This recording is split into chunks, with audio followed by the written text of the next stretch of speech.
Assalamualaikum warahmatullahi wabarakatuh. Israel memulai serangan dengan menggempur kota-kota Suriah lewat udara. Namun kali ini Suriah membalas dengan cara paling berani sejak konflik memanas. Bahkan Presiden Suriah Ahmed Syara'a dengan lantang mengucapkan, "Kami tidak takut akan perang. Kami telah menghabiskan hidup kami menghadapi tantangan dan membela rakyat kami, tetapi kami mengutamakan kepentingan rakyat Suriah di atas kekacauan dan kehancuran." Setelah ucapan itu dilontarkan, Suriah meluncurkan rudal balistik jarak menengah yang tepat menghantam waduk Galilea dan satu waduk utama Israel lainnya jantung sistem distribusi air bersih di wilayah utara dan tengah. Akibatnya 12 juta warga Israel kini terancam kekeringan. Krisis air bukan lagi isu masa depan, tapi kenyataan hari ini. Tanah kering kini menjalar ke pusat Tel Aviv. Menteri Pertahanan Israel dikabarkan lebih banyak menyeka keringat daripada menyiapkan serangan balasan. Pemerintah Israel menyebut ini sebagai provokasi, namun analis menyebutnya sebagai langkah balasan paling strategis dari Suriah dalam beberapa tahun terakhir, bukan ke pangkalan militer, tapi langsung ke sumber kehidupan. Militer Suriah mengakui aksi ini sebagai respons atas hancurnya kota-kota mereka akibat serangan udara Israel. "Kami tak punya jet V-16, tapi kami tahu titik lemah mereka," ujar juru bicara Suriah dingin. Kini Israel tak hanya harus memperkuat pertahanan, tapi juga menghadapi krisis air bersih, ancaman kerusuhan logistik, dan potensi kelumpuhan ekonomi. Sementara dunia internasional masih sebatas mengutuk sambil menyeruput air bersih dari galon. Dua waduk utama yang menyuplai air bersih bagi jutaan warga Israel kini lumpuh total. Kementerian Energi dan Infrastruktur Israel langsung mengeluarkan peringatan darurat nasional. Dampaknya meluas, bukan hanya pasokan air rumah tangga yang terganggu, tapi juga irigasi pertanian, suplai industri, hingga distribusi air untuk rumah sakit di wilayah utara dan tengah. Cadangan air Israel hanya cukup untuk 7 hingga 10 hari ke depan. Jika tak ada solusi cepat, negara yang dikenal dengan teknologi desalinasi canggih pun bisa terjerumus ke dalam krisis kekeringan massal. Menanggapi situasi ini, Kabinet Keamanan Israel menggelar rapat darurat. Perdana Menteri menyebut serangan rudal dari Suriah sebagai serangan terhadap kemanusiaan dan berjanji akan membalas dengan cara yang belum pernah Suriah saksikan. Namun, Suriah bersikukuh bahwa serangan ke waduk adalah respons sah atas pemboman brutal Israel terhadap permukiman sipil mereka. "Kami sudah peringatkan dunia, tapi tak ada yang peduli. Rumah kami hancur, dunia hanya menonton. Kini kami membalas, dan mereka tahu kami bisa," tegas Kementerian Pertahanan Suriah. Israel kini meningkatkan kewaspadaan di seluruh perbatasan. Sistem pertahanan udara Iron Dome dan David Sling telah diaktifkan penuh. Meski begitu, serangan ke infrastruktur air ini mengungkap celah besar dalam pertahanan strategis Israel.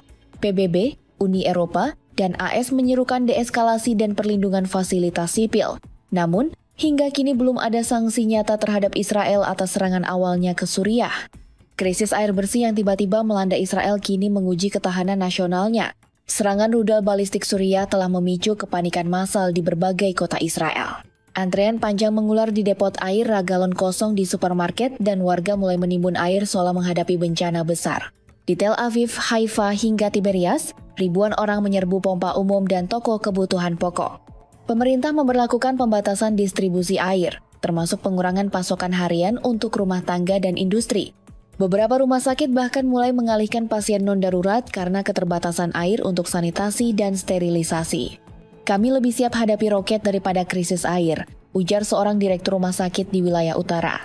Di internal pemerintahan, tekanan politik meningkat tajam.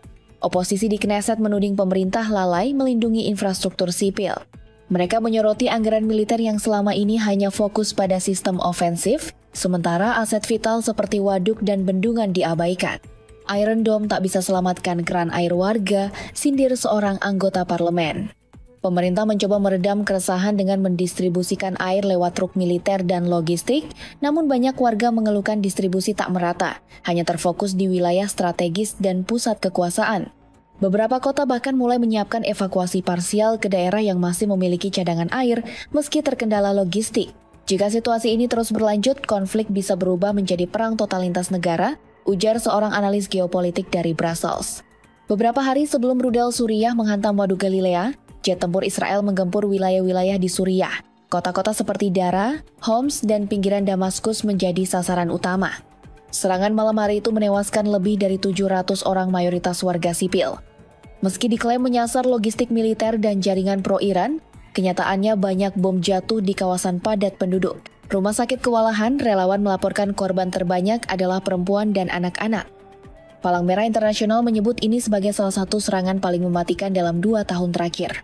Fasilitas umum seperti sekolah, klinik, dan jaringan listrik lumpuh total. Pemerintah Suriah menyebut serangan ini sebagai kejahatan kemanusiaan, bukan sekadar agresi militer.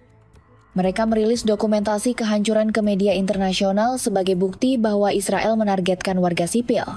Di berbagai wilayah terdampak, kemarahan publik meluas. Aksi solidaritas dan mobilisasi relawan bersenjata mulai muncul. Jika mereka menyerang dari langit, kami akan membalas dari tanah. Jika tanah kami hancur, puing-puingnya akan jadi senjata, ujar seorang pengungsi dari Dara. Dukungan dari Iran dan Hizbullah pun meningkat. Laporan intelijen menyebut pengiriman drone dan sistem pertahanan rudal ke beberapa titik strategis Suriah sebagai langkah antisipasi serangan lanjutan dari Israel. Namun dampak terbesar dari tragedi ini bukan sekadar jumlah korban, tapi bangkitnya kemarahan kolektif di dunia Arab. Narasi perlawanan terhadap agresi Zionis kembali menggema tak hanya di Suriah, tapi juga di Lebanon, Irak, dan Yaman. Israel sendiri menolak bertanggung jawab atas korban sipil dan mengklaim semua target adalah ancaman militer sah. Namun dunia mulai melihat sesuatu yang lebih besar, konflik ini tak lagi bersifat lokal. Ia berpotensi menyulut api di seluruh kawasan. Tekanan internasional mulai menguat. Sejumlah negara Eropa menyerukan investigasi independen atas dugaan pelanggaran hukum perang oleh Israel dan Suriah. Konflik yang awalnya terbatas pada sasaran militer kini telah meluas ke infrastruktur vital dan pemukiman sipil. Kedua negara mengalami kerusakan besar, namun dampaknya jauh melampaui hitungan militer.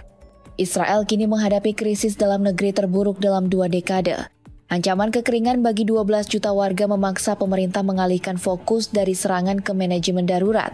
Kepercayaan publik merosot, tekanan dari oposisi kian menguat. Sementara itu, Suriah porak-poranda akibat pemboman Israel. Korban sipil terus bertambah dan banyak kota luluh lantak. Namun dari reruntuhan itu, muncul kembali semangat perlawanan lama yang kini diarahkan keluar, bukan lagi ke dalam seperti masa perang sipil. Perang ini tak lagi sekadar di udara dan tanah, tapi akan masuk ke sumur, pasar, listrik, logistik, bahkan sampai ke perut rakyat, ujar seorang analis Timur Tengah kepada Al Jazeera. Dunia internasional terbelah.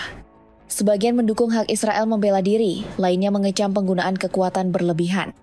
Di tengah tarik ulur ini, jutaan warga sipil menjadi korban. PBB hanya mampu menyuarakan keprihatinan. Rapat darurat Dewan Keamanan tak menghasilkan apa-apa. Gagasan gencatan senjata ditolak dan upaya penyelidikan tenggelam dalam veto politik. Situasi ini menciptakan titik di mana eskalasi bukan hanya mungkin, tapi hampir tak terhindarkan. Kedua pihak merasa benar, merasa tersakiti, dan merasa berhak membalas. Ketika konflik berubah menjadi perang eksistensial, diplomasi kehilangan ruang. Dan seperti biasa, dunia hanya berbicara tapi lambat bertindak.